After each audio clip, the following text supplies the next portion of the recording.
यह सन 1999 से 2000 के आसपास की बात है। तेजस करीब 28 साल का युवक है। वह पुणे में अकेला रहता था। उसका कोई करीबी नहीं था। उसकी जिंदगी की शुरुआत उसके अपने 2 कमरे के घर से होती है। वही काम, वही दैनिक कार्यक्रम। क्योंकि तेजस मूल रूप से मितभाषी है, इसलिए उसके बहुत कम करीबी दोस्त है। एक दिन अचानक उसे अपनी मौसी का पत्र मिला, जिसमें तेजस को मिलने के लिए बुलाया गया था। तेजस की मौसी यानी अनीता पुणे से कुछ दूरी पर एक गांव में रहती थी। तेजस उस लेटर को पढ़कर हैरान रह गया, क्योंकि उसका और आंटी का पिछले कई सालों से कोई संपर्क नहीं था और उनके अचानक मिलने के निमंत्रण से उसके मन में अनगिनत सवाल उठने लगे। छुट्टी का दिन देखकर तेजस उनसे मिलने चला गया। जब वो अपने घर पहुंचा तो नौकर ने दरवाज़ा खोला। वह अपनी मौसी के पास गया, जो सो रही थी। उनकी तबीयत ठीक नहीं थी। जैसे ही तेजस उनके पास आया, वो थोड़ा आराम से बैठ गई। बीमार होने के कारण उनका चेहरा थका हुआ दिख रहा था। उन्होंने कहा, आ गया, मैं कब से तेरा इंतज़ार कर रही थी। तेजस ने कहा, क्या हुआ मौसी, आपने मुझे अचानक क्यों बुलाया। इस पर अनीता ने कहा, अरे उन्होंने कुछ साल पहले पुणे में एक बंगला खरीदा था, लेकिन वहाँ जाने से पहले ही उनकी मृत्यु हो गई। फिर मैंने भी इस पर ध्यान नहीं दिया, और तू जानता है कि मेरी कोई संतान नहीं है, इसलिए मैंने उस बंगले को तेरे नाम पर करने का फैसला किया है। तेजस के लिए यह अनपेक्षित था। वो थोड़ा असमंजस में पड़ गया और बोला, आप क्या कह रही हो मौसी, उस बंगले का क्या करूं मैं। इस पर अनीता ने कहा, लेकिन मेरी तबीयत ऐसी है, अभी भी मेरे करीबी कौन है। जब मेरी बहन चली गई तब भी मैंने तुम पर ज़्यादा ध्यान नहीं दिया। अगर मैं तुझे कुछ भी दूँ तो ले लेना, यह बंगला तेरे काम जरूर आएगा। तेजस ने भी सोचा, जब बंगला इतनी आसानी से मिल रहा है और आंटी खुद दे रही है तो लेने में क्या दिक्कत है। तो उसने अपनी मौसी की ओर सिर हिलाया। कुछ ही दिनों में तेजस ने सभी कानूनी प्रक्रियाएं पूरी कर ली। तब तक उसने वह बंगला नहीं देखा था। असल में उसके पास समय नहीं था, लेकिन अब वह उस बंगले की ओर चला। वह मुख्य सड़क से थोड़ा अंदर था। जब वह उस बंगले के सामने पहुंचा तो उसे विश्वास ही नहीं हुआ कि यह उसका है। बंगले में एक गेट था। गेट की दीवार 2 फीट चौड़ी थी और वह बंगले के दोनों तरफ पीछे की ओर जाती थी। वह गेट खोलकर अंदर दाखिल हुआ। गेट से बंगले का मुख्य दरवाजा दिख रहा था। गेट से मुख्य दरवाजे तक एक रास्ता था, जिसके दोनों ओर ऊंचे पेड़ थे और एक छोटा सा तालाब था। निर्माण से ऐसा लग रहा था कि बंगला काफी पुराना है। बंगले में 2 मुख्य मंजिलें थी और सबसे ऊपरी मंजिल पर खिड़कियां थी। नीचे की मंजिल पर सामने से ऐसी कोई खिड़कियां नहीं थी, लेकिन तेजस ने अनुमान लगाया कि किनारों से खिड़कियां अवश्य होगी। वो वापस बंगले की तरफ चला गया। गेट की दीवारें मजबूत थी और उसने बंगले को चारों तरफ से घेर रखा था।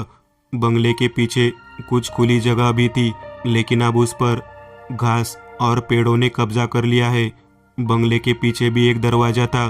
तेजस अब मुख्य द्वार के सामने आ गया। उसमें ताला लगा हुआ था। उसने अपने पास रखी चाबी से उसे खोलने की कोशिश की। इतने सालों तक बंद रहने के कारण ताले ने तेजस के पसीने छुड़ा दिए, लेकिन कुछ देर बाद ताला खुल गया। तेजस ने धक्का देकर दरवाजा खोला। गर्राते हुए दरवाजा खुला। सामने एक चौड़ा हॉल था। दरवाजे से आ रही रोशनी में उसे इतना कुछ दिख रहा था। वह दाईं ओर लाइट का बटन ढूंढने लगा। वह उसने बगल वाले बोर्ड से एक एक करके सारे बटन ऑन कर दिए। वह हॉल तथा अन्य सभी कमरे रोशनी से जगमगा उठे। यह एक बड़ा हॉल था। 2 दरवाजे दाईं ओर, एक दरवाजा बाईं ओर और एक दरवाजा सामने। हॉल से एक सीढ़ी ऊपर की ओर जाती थी। वह उस सीढ़ी से ऊपर गया। ऊपर 2 विशाल कमरे थे, लेकिन उनमें अंधेरा लग रहा था। उसने लाइट का बटन दबाया। अब उसे कमरे साफ दिखाई दे रहे थे। हर कमरे में एक खिड़की थी। उसी कमरे से ऊपर माले की ओर जाने के लिए एक सीढ़ी थी। सभी कमरे धूल से भरे हुए थे। कई वर्षों से बंद होने के कारण घर में दुर्गंध बनी रहती थी। प्राकृतिक रोशनी कम थी। तेजस को भी कारण समझ आ गया। वो खिड़कियां दक्षिण की ओर थी। यह देखकर तेजस नीचे आ गया। सीढ़ियों के पास वाले कमरे में रसोई थी और दूसरी तरफ के कमरों में शयन कक्ष और बाथरूम था, जिनमें से एक में ढका हुआ बिस्तर था। तेजस सभी कमरों का चक्कर लगाता हुआ आखिरी कमरे में आया। उसने दरवाजा खोला। उस कमरे में पूरा अंधेरा था। समझ नहीं आ रहा था कि सामने खिड़की है या नहीं, और वो लाइट का बटन ढूंढते हुए अंदर चला गया। वो किसी चीज पर फिसल गया और नीचे गिर गया। कमरे के दरवाजे की चौखट से टकरा गया। तेजस खड़ा हुआ। उसे लगा कि वह गिर गया है, लेकिन उसके शरीर पर कोई धूल नहीं थी। वह बाहर आया। रोशनी में देखा, सच में उसके शरीर पर कोई धूल नहीं थी। वह आश्चर्यचकित था। उसने सोचा, हर घर में धूल है, लेकिन इस कमरे में धूल कैसे नहीं है? और दूसरी बात ये कि दरवाज़ा बंद कैसे हुआ, क्योंकि हवा का इतना वेग कहाँ से आया? अब वो कमरे को अच्छी तरह से देखना चाहता था, लेकिन वह अंधेरा था। दिन भी ढल रहा था, इसलिए वह घर वापस चला गया। अगले दिन उसने सफाई के लिए अपने परिचित एक आदमी गणेश को बुलाया और वह उस आदमी के साथ बंगले पर आया, लेकिन इस बार वह अपने साथ एक टॉर्च लेकर आया। वह तुरंत उस कमरे में गया। टॉर्च की रोशनी में वह कमरा देखने लगा, जो गहरे अंधेरे में डूबा हुआ था। कमरा ज़्यादा बड़ा नहीं था। कमरे में खिड़की भी नहीं थी, ज़्यादा फर्नीचर भी नहीं था। कल जिस स्टूल से उसकी टक्कर हुई थी वह वही पड़ा था, लेकिन एक बात उसे परेशान कर रही थी। कमरा बिल्कुल साफ था। उसे भरे हुए घर और इस एक कमरे के बीच का अंतर स्पष्ट रूप से महसूस हो रहा था। कल दरवाजा अपने आप बंद हो गया, यह बात वह कुछ समय से भूल गया था। गणेश ने बाहर काम शुरू कर दिया था। बंगले की हालत को देखते हुए कम से कम 2-3 दिन और सफाई चलने वाली थी। गणेश सुबह आता, घर की सफाई करता और शाम को चला जाता। कुछ ही दिनों में घर रहने लायक हो गया। एक दिन शाम को तेजस कुछ ज़रूरी सामान लेकर उस बंगले में रहने आया। अपने साथ टिफिन लाया और ऑफिस के काम से समय मिलने पर अन्य सामान भी लाने वाला था। रात में उसने एक टिफिन खाया और एक कमरे में बिस्तर लगाकर सो गया। उसे वहाँ अभी भी कुछ अलग महसूस नहीं हुआ, क्योंकि वह वर्षों से अकेला रहता था। वह सो रहा था। उसे महसूस हुआ कि कोई उसके पैर पर हाथ घुमा रहा है, लेकिन वहाँ कोई नहीं था। लेकिन ठंडा स्पर्श उसे बहुत वास्तविक लगा, लेकिन उसने इसे नज़रअंदाज कर दिया और खुद को निद्रा देवी के हवाले कर दिया। रात में अचानक तेजस की नींद खुली तो वह बेडरूम में नहीं था। चारों ओर बिल्कुल अंधेरा था। वह गड़बड़ाते हुए उठा। उसके पैर में कोई चीज़ लगी। उसने अपना हाथ लगाकर देखा। उसे याद आया कि यह वही स्टूल है जिससे वह टकरा कर गिरा था। दिशा का अंदाज़ा लगाते हुए वह दरवाजे की ओर निकला, लेकिन उसका पैर ही नहीं उठ रहा था, मानो वह वही जम गया हो। उसे बहुत पसीना आ रहा था और जब उसकी नींद खुली तो खिड़की के दरवाजे पर तेज हवा का झटका लगा। यह एक सपना था। उसे पसीना आ रहा था। उसने यह सोचते हुए आह भरी कि ये एक सपना है, लेकिन तभी उसका ध्यान अपने पैरों पर गया। उसके दोनों पैरों पर लाल निशान थे। उसे नहीं पता था कि यह कब हुआ, लेकिन उसने इसे नज़रअंदाज कर दिया और बिस्तर पर वापस गिर गया। उस समय रात के 3 बजे थे। तेजस को कुछ आवाज़ सुनाई दी। उसे अपने बगल वाले कमरे से कुछ फुसफुसाने की आवाज़ सुनाई दी। तेजस उठकर बैठ गया। वह असमंजस की स्थिति में था, क्योंकि उसे एहसास हुआ कि आवाज़ असली थी। तभी दूसरे कमरे में किसी के चलने की साफ आवाज़ आई। तेजस डर गया, लेकिन यह सोचकर कि शायद कोई चोर वगैरह होगा, वह चुपचाप टॉर्च लेकर उठा। पास से ही एक छोटी सी छड़ी हाथ में ले ली और वह बिना लाइट जलाए धीरे धीरे बाहर आ गया। उसने देखा कि उस कमरे का दरवाज़ा बंद था। उसने झट से दरवाजा खोला और टॉर्च को अंदर जलाया। उसके सामने से तेजी से एक आकृति पास हुई। तेजस को अब डर लग रहा था। वह कमरे में थोड़ा अंदर आया। इस भरे घर में वह अकेला था। उसने घबराकर टॉर्च इधर उधर घुमाई, लेकिन उसे कुछ दिखाई नहीं दिया। दरअसल वह जो ढूंढ रहा था वह उसके सिर के ठीक ऊपर था, तैर रहा था। तेजस फिर बाहर आ गया। उसने दरवाजा बंद कर दिया और कुंडी लगा दी। वह फिर गया और बिस्तर पर गिर गया। उसे नींद आ रही थी। तभी उसने वही तेज आवाज सुनी। वह चौंक कर उठ गया। उसने लाइट जलाई और बाहर आ गया। उसने चारों ओर देखा। वह चौंक गया। उस कमरे का दरवाजा खुला था, लेकिन अब वो डरा हुआ था। एक मन कह रहा था कि अभी यहाँ से निकल जाओ, और दूसरा मन कह रहा था कि देखो वहाँ क्या है। लेकिन वह वातावरण में बदलाव को महसूस कर सकता था। हवा ठंडी हो गई थी। एक प्रकार का सीलन भरा अप्रिय माहौल। दम घुट रहा था। जैसे वह दरवाजा खोलने वाला था, उसे ऊपर से एक महिला की चीख सुनाई दी। उस शांत वातावरण में वह चीख बहुत डरपोक और डरावनी लग रही थी। तेजस की हृदय की गति बढ़ती जा रही थी। वह कुछ देर तक चुपचाप खड़ा रहा। वह उस दरवाजे के सामने था। तभी किसी ने उसके कंधे पर हाथ रखा। उस ठंडे स्पर्श ने उसके शरीर में सिरहन पैदा कर दी। उसने पीछे मुड़कर देखा तो वहां कोई नहीं था। तभी सामने वाले कमरे से एक आदमी के कराहने की आवाज आने लगी। घबराकर उसने दरवाजा अंदर धकेला, टॉर्च अंदर घुमाई, लेकिन इस बार कमरा खाली नहीं था। उसके सामने एक आदमी दीवार के सहारे बैठा था। उसके हाथ घुटनों पर थे, लेकिन उसका सिर उसी स्टूल पर था और वही सिर कराहने लगा। सामने का दृश्य देखकर तेजस का सिर घूम गया। उसके मुंह से कोई शब्द नहीं निकला। वह मुड़कर भाग जाना चाहता था, लेकिन अब उसके पैर सचमुच नहीं जाग रहे थे। उसकी नज़र अपने पैरों पर गई, क्योंकि दो चूड़ियों वाले हाथ उसके पैर पकड़ रहे थे। उन हाथों से खून बह रहा था। फिर एक चीख उसके कानों में पड़ी। वह मुड़ा और उस दिशा में चला गया। सीढ़ियों से कुछ रेंग रहा था। उसने टॉर्च को अच्छी तरह से फोकस किया, लेकिन वहां उसे एक महिला दिखाई दी। उसका चेहरा बिल्कुल सफेद था और एक पल में वह गायब हो गई। तेजस ने अपना पैर उठाया। इस बार उसका पैर उठा। वह दरवाजे की ओर भागा। तभी उसे जोरदार झटका लगा। वह गिर गया और उसने पीछे मुड़कर देखा।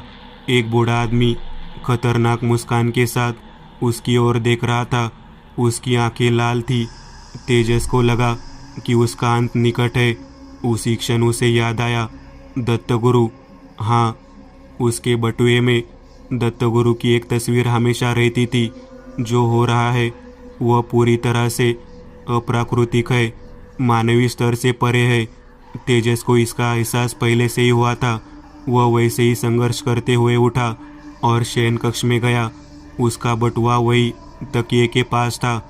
उसने उस बटुए से दत्तगुरु की फोटो निकाली और फोटो को अपने सीने से चिपका लिया, और वह अपनी आंखें बंद करके वहीं बैठ गया। उसने रात भर में कई बार उन चीखों और कराहों को सुना। उसकी बाहर जाने की हिम्मत नहीं हुई। सुबह किसी समय वह अपने आप सो गया।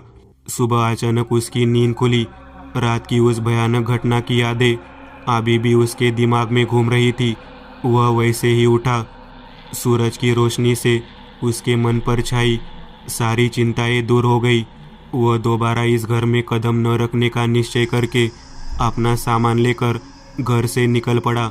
वह ऑफिस नहीं जाना चाहता था। वह अपने घर चला गया। तरोताज़ा होने के बाद उसने पूरा दिन घर पर ही बिताया।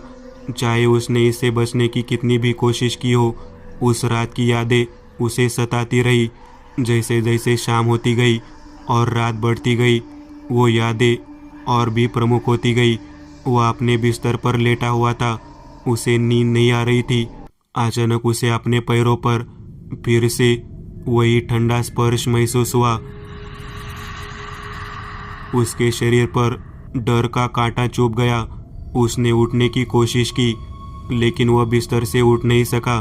वही दो हाथ गद्दे से बाहर निकले। वो बाहें तेजस के शरीर से लिपटी हुई थी। उसकी नजरें घूमी तो वही बूढ़ा उसके सामने दांत निकाले खड़ा था। अचानक उसे पिछली रात की वही कराहने की आवाज फिर से सुनाई दी, लेकिन इस बार वो आवाज बहुत करीब से आ रही थी। उसे अपने कान के पास ठंडी सांसों की आवाज महसूस हुई।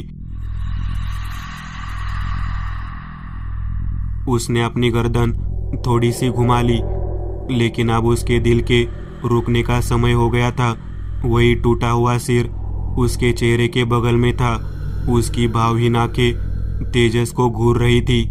तेजस का मन डर, सवालों और कई चीजों से एक साथ भर गया। उसके कमरे में ठंड तेज हो गई।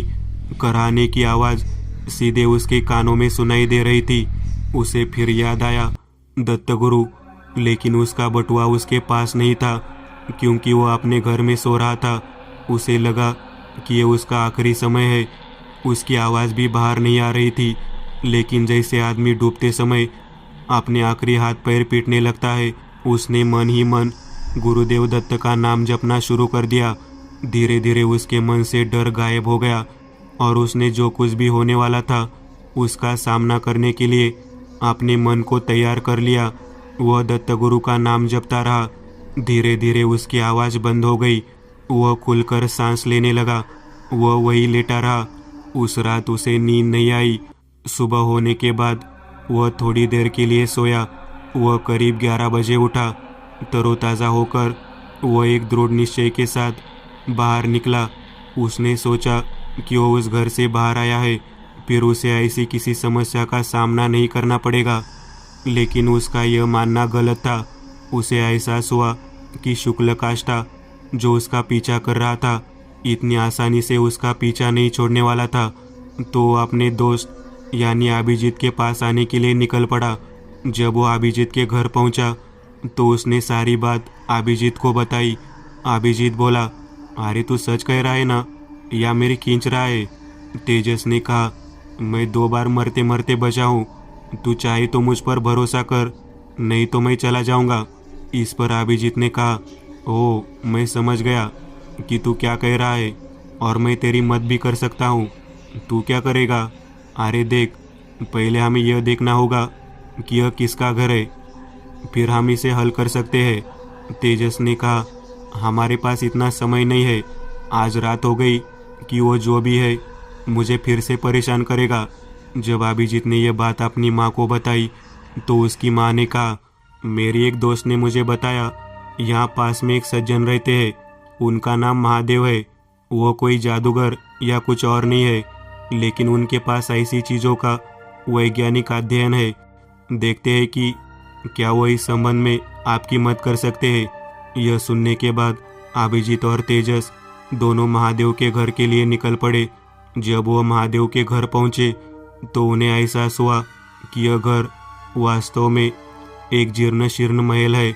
वे महल में दाखिल हुए। उन्होंने वहां मौजूद एक युवा लड़के से कहा, हम महादेव से मिलना चाहते हैं। तभी उस युवक ने कहा, तुम यही रुको, मैं बाबा को बुलाता हूँ।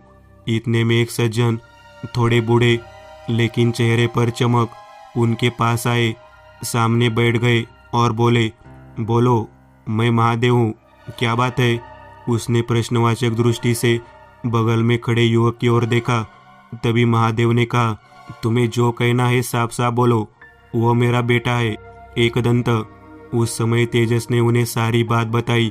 यह सोचकर महादेव बोले, तुम ठीक समय पर आए हो, क्योंकि तुम्हारे पीछे जो है वह भयानक है, क्योंकि वे आपका पीछा करते हुए आपके घर तक आ गए। हमें इस मामले की जड़ का पता लगाना होगा। इस पर अभिजीत ने कहा, लेकिन हम मूल का पता कैसे लगा सकते हैं?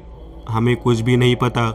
पास में खड़े एकदंत ने कहा, ऐसी आत्माओं को केवल तभी मुक्त नहीं किया जा सकता जब कुछ बुरा होता है, इसलिए निश्चित रूप से वहाँ कुछ बुरा हुआ है। इस पर महादेव ने कहा, वाह एकदंत, तुम तो मेरी विरासत को आगे बढ़ाने के लिए बहुत तैयार हो। अब तुम इस मामले को संभालो, अगर कुछ भी हुआ तो मैं यही हूँ। इस पर एकदंत ने कहा, मैं ज़रूर कोशिश करूँगा। और फिर उन्होंने तेजस को संबोधित करते हुए कहा, तेजस, हम दोनों अभी उस बंगले में जा रहे हैं, और हाँ अभिजीत, तुम भी साथ आ रहे हो। कुछ देर बाद वे तीनों उस बंगले के पास आए। एकदंत वहाँ गेट के सामने कुछ देर रुके और फिर बोले, अभिजीत, आसपास पता करो, यह बंगला कब से बंद है, इसमें कौन रहता था वगैरह सारी जानकारी ले लो। तब तक मैं और तेजस अंदर चलते हैं। जल्द ही एकदंत और तेजस उस बंगले में आए। उस रात को याद करते हुए तेजस के दिल में एक कांटा चुभ गया, लेकिन एकदंत के साथ रहने से उसे हिम्मत मिली। एकदंत ने कहा, वो कौन सा कमरा है जहाँ तुमने उस सिर को देखा था? तेजस ने इशारा किया और वे दोनों उस कमरे के सामने आ गए। एकदंत ने अंदर टॉर्च जलाई और कमरे की अच्छी तरह से तलाशी ली और घर के सारे कमरों को देखा। वो फिर मुख्य द्वार के पास आए। एकदंत ने अपने साथ लाए हल्दी और जल को मिश्रित किया और इस मिश्रण को घर के मुख्य द्वार की चौखट पर लगाया। वहाँ उन्होंने काले तिलों से एक रेखा खींची, दरवाजा बंद कर दिया और तेजस से ताला लगाने को कहा। फिर एकदंत आंगन की मिट्टी अपने साथ ले गए। फिर वे खड़े होकर अभिजीत के आने का इंतजार करने लगे। काफी देर बाद अभिजीत आया। उसके चेहरे पर विजयी भाव था। एकदंत ने कहा, लगता है तुम्हें कुछ जानकारी मिल गई है। हाँ, बहुत सारी जानकारी। 25 साल पहले इस घर में 3 लोग रहते थे, शशिकला, उनके पति केरबा और उनका बेटा माधव। कई दिनों से घर बंद था तो पड़ोसियों ने मिलकर घर का दरवाजा तोड़ दिया। घर में दुर्गंध आने पर वे घर के अंदर देखने लगे, लेकिन एक कमरे में माधव का शव और दूसरी तरफ उसका सिर पड़ा था। उसके बगल में शशिकला का शव पड़ा था, लेकिन उसके हाथ कटे हुए थे और वहाँ करबा का शव बीम से लटका हुआ था और उसके गले में फंदा था। वहाँ बहुत सारी अजीब सामग्रियाँ पड़ी हुई थी। उनके कोई अन्य रिश्तेदार भी नहीं आए थे, इसलिए पड़ोसी ने उनके अंतिम संस्कार कर दिए। घर पर बैंक का कर्जा था, चुकाया नहीं गया और बैंक ने घर पर कब्जा कर लिया। इस पर एकदंत ने कहा, ऐसी बात है तो आत्माएं उन तीनों की है। मुझे भी एक बात का एहसास हुआ, यह बंगला अपने आप में अजीब है। यह पूरी तरह से वास्तुकला के नियमों के खिलाफ है। इस पर तेजस ने कहा, वास्तव में आपका मतलब क्या है? इस पर एकदंत ने कहा, यह बंगला इस बात का उदाहरण है कि घर कैसा होना नहीं चाहिए, यानी कि मुख्य दरवाज़ा दक्षिण में है, सभी खिड़कियां दक्षिण उत्तर में है, इसलिए घर में प्राकृतिक रोशनी बहुत कम रहती है। ऐसा कहा जाता है कि घर के सामने कभी भी गड्ढा नहीं होना चाहिए, यहाँ तालाब है। ऐसी और भी कई चीज़ें हैं। यहाँ वास्तुशास्त्र का उल्टा प्रयोग किया गया है। अभिजीत ने कहा, लेकिन फिर आपको वास्तव में क्या कहना है? एकदंत ने कहा, जहाँ तक मैं समझता हूँ यह घर किसी और चीज़ के लिए बनाया गया है, यानी बुरी चीज़ों की पूजा आदि करने के लिए। और इस घर में जो कुछ हुआ वह उसी उद्देश्य के लिए किया गया था। और जिस कमरे में तेजस को पीड़ा हुई वह वही कमरा होना चाहिए जहाँ तीनों के शव मिले थे। वे तीनों अब महादेव के महल में आए। वहाँ उन्होंने महादेव को बताया कि क्या हुआ था। तब महादेव ने कहा, अच्छा हुआ तो वो मिट्टी अपने साथ ले आया। एकदंत, मुझे वो मिट्टी दे दो। महादेव ने वो मिट्टी अपने हाथ में ले ली और आंखें बंद करके कुछ क्षण मौन रहे। फिर उन्होंने अपनी आंखें खोली और कहा, तेरा अनुमान सही था एकदंत। वे तीनों उस घर में शैतान की पूजा कर रहे थे। शैतान को खुश करने के लिए माधव ने अपना सिर दिया और शशिकला ने अपने हाथ दिए, लेकिन वे दोनों मर गए। शैतान खुश नहीं हुआ। करबा इस सदमे को सहन नहीं कर सका और आत्महत्या कर ली। और ऐसी अजीब मौत होने पर उनकी आत्माएं भूत योनि में जाना स्वाभाविक है। और महत्वपूर्ण बात, उस बंगले को इस तरह से डिज़ाइन किया गया है कि वहाँ नकारात्मक ऊर्जा का प्रवाह होता रहेगा। वहाँ वास्तुशास्त्र का दुरुपयोग किया गया है। एकदंत ने कहा, तो एक बात तो तय है कि वो आत्माएं उन तीनों की ही है। अब हम उन्हें ठीक कर सकते हैं। मैंने उस चौखट पर हल्दी लगा दी है।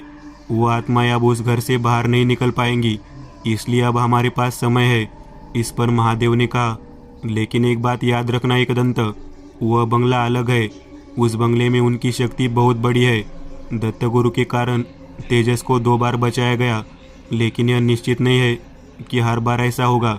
इस पर एकदंत ने कहा, मैं कल्पना करता हूँ वह घर नकारात्मक ऊर्जा का स्रोत है, और अगर वह घर है तो कोई उसका भी इसी तरह इस्तेमाल करेगा। इस पर महादेव ने कहा, वास्तव में तेरा अभिप्राय क्या है? इस पर एकदंत ने कहा, सीधा घाव जड़ पर डायनामाइट से घर गिरा देते हैं, अर्थात वह क्षण भर में गिर जाएगा, और फिर उस स्थान पर उन आत्माओं की मुक्ति के लिए यज्ञ करना चाहिए। बाबा, आपको यज्ञ का ज्ञान है। इस पर महादेव ने कहा, तू बिल्कुल सही कह रहा है एकदंत। अगर वो घर रहेगा तो बुरी शक्तियाँ हमेशा वहाँ आकर्षित रहेंगी। और फिर उन्होंने तेजस से कहा, तुम्हें क्या लगता है तेजस, वह बंगला तुम्हारा है, तुम बताओ। इस पर तेजस ने कहा, मैंने जो अनुभव लिया, मुझे नहीं लगता कि वो वक्त किसी और को आना चाहिए। चलो वो बंगला तोड़ देते हैं। आपका यज्ञ होने के बाद वहाँ दत्तगुरु का एक छोटा सा मंदिर बना देते हैं। फिर भविष्य में सोचूंगा वहाँ कुछ बनाना है या नहीं।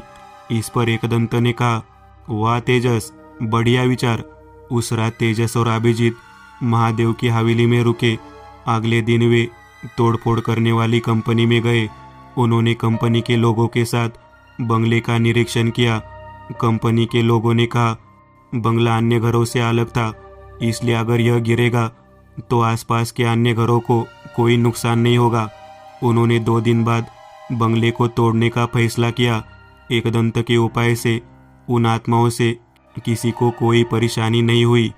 2 दिन बाद एक गगनभेदी आवाज़ सुनाई दी। वह बंगला जमींदोज हो गया, और बंगले की वास्तुकला के कारण वहाँ नकारात्मक ऊर्जा थी। लेकिन अब वह बंगला पहले जैसा नहीं रहा, इसलिए उन आत्माओं की शक्ति खत्म हो गई। वे सरल आत्माएं रही। महादेव ने शाम को उसी स्थान पर एक महान यज्ञ किया, उन आत्माओं को मुक्त कराया, और फिर गुरुदेव दत्त की मूर्ति को उस स्थान पर स्थापित किया गया जहाँ तालाब था। न जाने कितने वर्षों के बाद उस जगह ने खुलकर सांस ली, और यहीं से निकला एकदंत का ये नया अध्याय।